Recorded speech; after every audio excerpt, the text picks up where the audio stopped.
আমার নবীর এক সময় শুধু গায়ে একটা জামা ছিল, একটা জামা, আর কোনো স্ট্রোকে জামা ছিল না।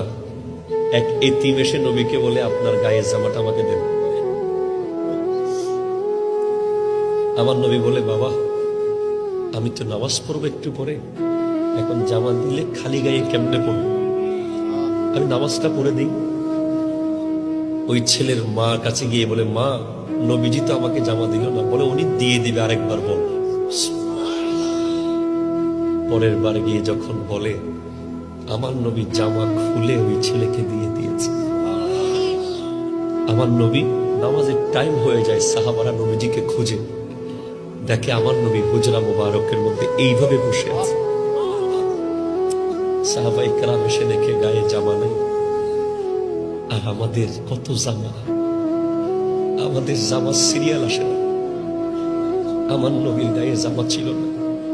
সিদ্দিক আকবর সব টাকা ইসলামকে দিয়ে ছিঁড়া জামা পরে বসে আছে। তো আল্লাহ বলে, ফেরেশতাদেরকে সবাইকে বলা, আবু বকরের মতো জামা পড়তে।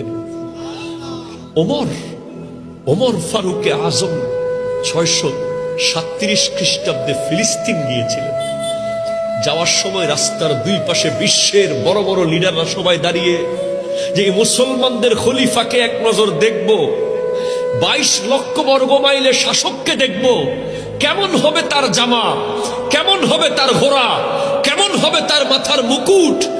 দেখে ওমর যেই জামা পরেছে, গোলামও সেই জামা পরে না।